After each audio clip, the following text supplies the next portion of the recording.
दोस्तों, जेडीयू से इस्तीफा देते ही मास्टर मुजाहिद ने दिया वक्फ तरमीम बिल के खिलाफ बहुत बड़ा बयान। जी हाँ दोस्तों, आज किशनगंज में एक बहुत बड़ा एक अज़ीमुश्शान रखा गया था वक्फ बिल के खिलाफ, जिसमें सभी पार्टियों के बड़े बड़े गद्दावर नेता मौजूद थे और वक्फ बिल के खिलाफ सभी पार्टियों के नेताओं ने जमकर भाषण दिया। लेकिन जो मास्टर मुजाहिद ने भाषण दिया है वो सुनने के लायक है। मास्टर मुजाहिद ने कहा वक्फ बिल जो है सिर्फ मुसलमानों के लिए नहीं है। इन्होंने जो बिल लाई है दोनों कम्युनिटी के बीच लड़ाई का माहौल बनाने का काम किया है और कहा आपके बाप का मुल्क नहीं है। जब इस मुल्क का बंटवारा हो रहा था तो हमारे बाप दादाओं ने मजहब को ठुकरा कर कहा हम इस मुल्क में रह रहे हैं और इस मुल्क में रहेंगे। जब मरूंगा तो इस मुल्क के मिट्टी में दफन हो जाऊंगा। और क्या कुछ कहा है मास्टर मुजाहिद ने, उन्हीं के जुबानी सुनते हैं। पूरी वीडियो को सुनिएगा, मैं स्क्रीन पर चालू कर देता हूं। इस वीडियो को सुनने का बाद ज्यादा से ज्यादा शेयर जरूर कीजिएगा। फिर एक सप्ते का जवाब है, उसको ये 1 साल का भी वक्त मिलेगा, उसके पास जवाब नहीं है, क्योंकि ये गैर संवैधानिक है, संविधान के विरुद्ध है। बिल के बारे में ये कोई एक मुसलमान और हिंदू की लड़ाई नहीं है। जिन लोगों ने ये कानून लाया है उसकी कोशिश यही है कि इस मुल्क में दो कम्युनिटी में इसी तरह हिंदू मुस्लिम करके लोगों को सड़क पर लाए और अपनी हुकूमत करें। मोदी जी बात करते हैं 1 नेशन 1 लॉ, फिर मुसलमानों के लिए वक्फ का अलग कानून, हिंदू टेम्पल्स के लिए अलग कानून। आपके बाप का मुल्क है। मजहब के नाम पर इस मुल्क का बंटवारा हो रहा था, हमारे आबाद और अजदाद ने मजहब को ठुकरा दिया कि हम इस मुल्क में रहेंगे। जनता दल यूनाइटेड में पिछले 15 साल से जुड़ा हुआ था और जिस दिन 4 अप्रैल को यह बिल पेश हुआ, मैं उसी दिन से पार्टी की सारी जिम्मेदारियों को छोड़ टेम्पल इंडोमेंट एक्ट मैं आपको कोई भी मुंह से बोल दिए वो चलेगा। वक्त के लिए आप कागज ढूंढ रहे, ये दोहरी नीति नहीं चलेगी। अस्सलाम वालेकुम व रहमतुल्लाहि व बरकातहू। नमस्कार, आदाब। वक्फ संशोधन कानून के विरुद्ध वक्फ प्रोटेक्शन मूवमेंट द्वारा आयोजित इस विरोध प्रदर्शन जलसे की सदारत कर रहे हैं अमीर शरीयत बिहार, उड़ीसा, झारखंड जनाब हजरत फैसल वली रहमानी साहब। यहाँ पर मौजूद राज्यसभा में राज्यसभा सांसद, राष्ट्रीय जनता दल के वरिष्ठ लीडर मनोज झा जी, AIMIM के बिहार सदर, अमोर के माननीय विधायक अख्तरुल ईमान साहब, कोचा दानम के विधायक जनाब अलहाज इजहार अस्करी साहब, किशनगंज के माननीय विधायक इजहारुल हुसैन साहब, बहादुरगंज के माननीय विधायक अंजार नईमी साहब, यहाँ पर इस धरने में शामिल राष्ट्रीय जनता दल के वरिष्ठ लीडर और माननीय विधान पार्षद कारी शोएब साहब, अनवार साहब, हमारे उलमाए किराम हजरात जो डायस पर तशरीफ फरमा है, मिल्ली और दीनी तंजीमों के जिम्मेदार हजरात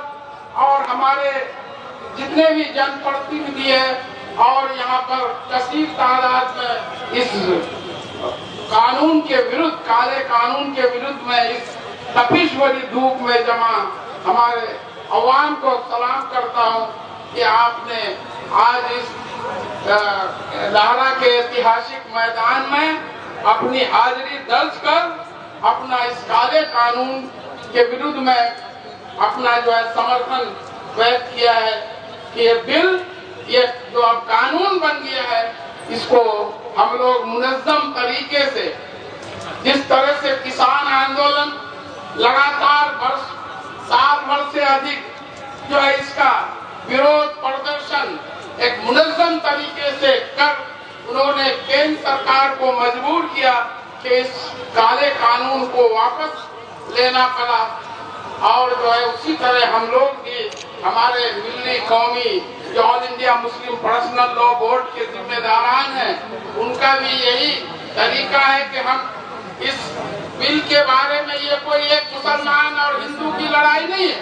जिन लोगों ने ये कानून लाया है उसकी कोशिश यही है कि इस मुल्क में तो कम्युनिटी में इसी तरह हिंदू मुस्लिम करके लोगों को सड़क पर लाए और अपनी हुकूमत करें। आज इस बिल के खिलाफ पार्लियामेंट में 232 सांसदों ने वोट डाला, मात्र 24 सांसद हमारे मुसलमान थे। राज्यसभा में 93 सांसद थे, दर्जन भर सांसद भी मुसलमान नहीं थे। इस कानून के खिलाफ सुप्रीम कोर्ट में जो अपनी मजबूत दलील देने का काम किया, चाहे कपिल सिब्बल साहब हो, राजीव धवन साहब हो, मनु सिंघवी साहब हो, सीयू सिंह जी हो, सब हमारे जो है गैर मुस्लिम थे। और इस जो कानून के विरुद्ध जो जितने 73 याचिकाएं दायर हुई हैं, उसकी सुनवाई जो कर रहे थे chief justice Sanjeev Khanna, justice Sanjay Kumar, justice PV Swaminathan, ये तीनों के तीनों गैर मुस्लिम हिंदू थे। इसलिए कोई भी इस तहरीक को, इस आंदोलन को हिंदू मुसलमान बनाने की आपके विरोधियों की कोशिश होगी, उसके झांसे में नहीं आएगा। आपके साथ पूरे हिंदुस्तान का हिंदू, मुस्लिम, सिख, ईसाई जो संविधान पर विश्वास करता है, आपके साथ है। ये संविधान की लड़ाई है। इस कानून के तहत जो B.R. अम्बेडकर का संविधान है, आर्टिकल 14, आर्टिकल 25, आर्टिकल 26 का उल्लंघन किया गया है।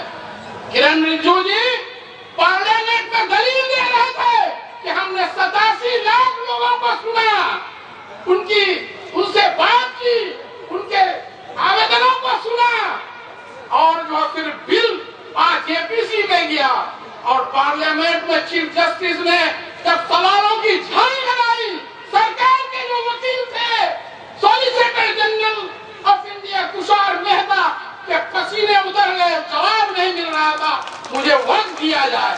जवाब 87 लाख लोगों से बात करके इतना लंबा चौड़ा ये करके पास किया, तो फिर आपके पास जवाब क्यों नहीं था? 24 घंटे का वक्त दिया, उस पर भी जवाब नहीं था। फिर एक हफ्ते का जवाब है, उसको ये 1 साल का भी वक्त मिलेगा, उसके पास जवाब नहीं है, क्योंकि ये गैर संवैधानिक है, संविधान के विरुद्ध है। और इस बिल में कपिल सिब्बल साहब बता रहे थे कि जब ओरिजिनल बिल लोकसभा में पेश किया गया तो protection of ancient monument act, preservation and protection of ancient monument act, ये उस बिल में नहीं था। जब गलत कॉपी आया है उसमें वो भी जोड़ा है जिसके तहत हमारे पुराने जितने भी, जिसमें दिल्ली की जामा मस्जिद भी आती है, कि जो पुराने एंशिएंट मॉन्यूमेंट है, जो हेरिटेज के तौर पर उसको आर्कियोलॉजी और सर्वे ऑफ इंडिया उसको जो है रख रखाव करता है, वो वक्त की संपत्ति नहीं रहेगी। ये गंभीर बात है। ये लोग बोलते हैं कि हमने वक्त को बर्बादी से बचाने का काम किया। आपने इस कानून में लिमिटेशन एक्ट लाया है कि 12 साल तक वक्त की जमीन पर कोई कब्जा होगा, उसको आप वैध ठहराने जा रहे हैं। आपकी नीयत सही होती तो सारे वक्त प्रॉपर्टी को पब्लिक प्रॉपर्टी घोषित करते हुए सभी कब्जाधारियों से बिना नोटिस के मुक्त करते। आपके कहने और कथने में बहुत फर्क है। पार्लियामेंट में अमित शाह जी बार बार क्या बोल रहे थे?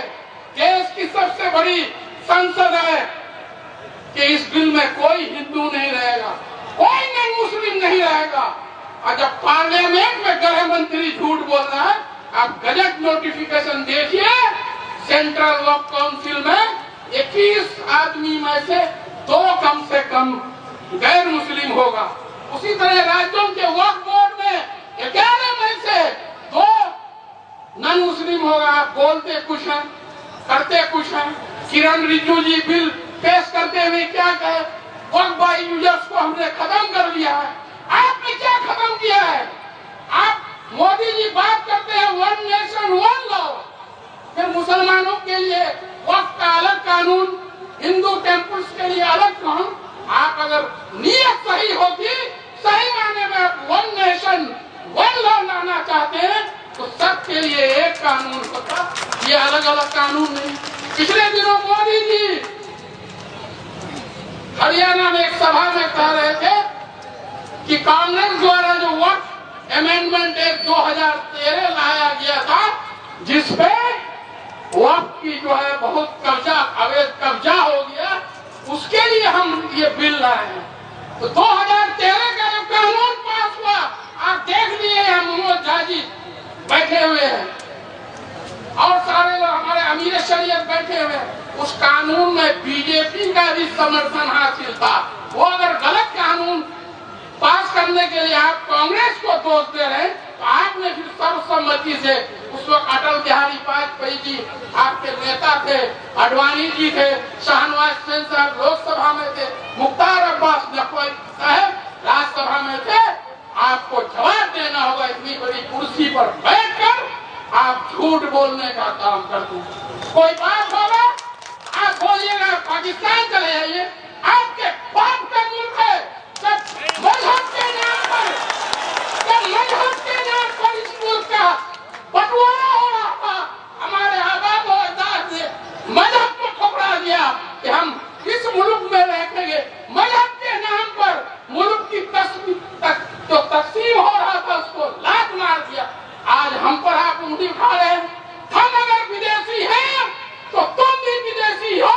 इस देश का अगर असली नागरिक है तो यहाँ के मूल आदिवासी जो है वही असली नागरिक है, बाकी सारे लोग यहाँ विदेशी हैं। आप लोग इतने बड़े पद पर रहते हैं और इस तरह की झूठ बोलते हैं, पार्लियामेंट में झूठ बोलते हैं, तो आदमी जाएगा तो कहाँ जाएगा। इसलिए मैं 15 साल से जनता दल यूनाइटेड में पिछले 15 साल से जुड़ा हुआ था, और जिस दिन 4 अप्रैल को यह बिल पेश हुआ, मैं उसी दिन से पार्टी की सारी जिम्मेदारियों को छोड़ दूं। 5 तारीख को मैं खुद अमीर शरीयत हजरत फैसल वली रहमानी साहब से मिलकर उनसे भी मशवरा लिया, उनसे भी गाइडलाइन लिया। सारे कामरीन यहाँ बैठे हुए, सबसे मैंने बात की और सुप्रीम कोर्ट तक जाने का काम किया हुआ। बैरिस्टर असदुद्दीन अवैसी साहब टीम आर्मी के चीफ चंद्रशेखर जी हैं, उनके लिए जोरदार ताली बजाइए। मनोज झा जी है, उनको भी दायर जी है, उनके लिए भी जोरदार ताली। हम तो है ही भाई। और इस दुख की घड़ी में, इस संविधान की लड़ाई में जो हमारे साथ है, दूसरे कौम में हमारे जो है सबसे ज्यादा कुर्बानी उनकी है।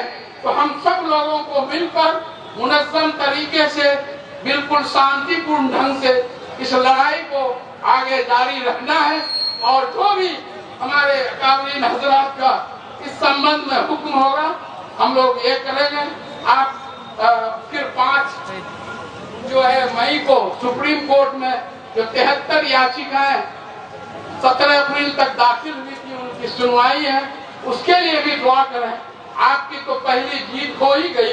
सुप्रीम कोर्ट के चीफ जस्टिस ने खुद कह दिया कि आप जब वक्फ जो एक इस्लामिक कंसेप्ट है वहाँ गैर मुस्लिमों को लाते हैं, तो क्या आपने मंदिर प्रबंध समिति में मुसलमानों को जगह देंगे? चीफ जस्टिस का खुद सरकार से सवाल था और इसी सवाल का वो जवाब नहीं दे रहे, टाइम पर टाइम ले रहे हैं। और वक्फ बाई यूजर्स का बोले आप कागज खोजिएगा बाई रजिस्टर्ड डीड, तो 500-300 साल पहले जो हमारे आबाद व अजदाद ने वक्फ किया, जुबानी जो इस्तेमाल में, उनका कहाँ लाएंगे? टेम्पल इंडोमेंट एक्ट में आपको कोई भी मुंह से बोल दिए वो चलेगा। वक्फ के लिए आप कागज ढूंढ रहे हैं, ये दोहरी नीति नहीं चलेगी। इसलिए सब लोग एक साथ मिलकर इस बिल के खिलाफ शांतिपूर्ण ढंग से, जो संविधान में जो हम लोगों को फराहम किया है, राइट्स फराहम किया है, उसके तहत लड़ाई जारी रखें। और निश्चित रूप से इंशाअल्लाह इसमें हमारे सारे लोग शामिल हैं, जितने भी इस मुल्क के सेकुलर लोग हैं, सारे लोग शामिल हैं। इसकी जीत होगी। इनकलाब जिंदाबाद। इस वीडियो को अगर नए दोस्त नए हजरात देख रहे हैं तो हमारे इस चैनल को सब्सक्राइब भी ज़रूर कर लीजिएगा। दोस्तों फिर मिलते हैं किसी एक नई वीडियो के साथ, किसी एक नई अपडेट के साथ। जब तक हमें इजाज़त दीजिए। जय हिंद, खुदा हाफिज़। और इस वीडियो के ताल्लुक़ से हमें कमेंट में ज़रूर बताइएगा दोस्तों।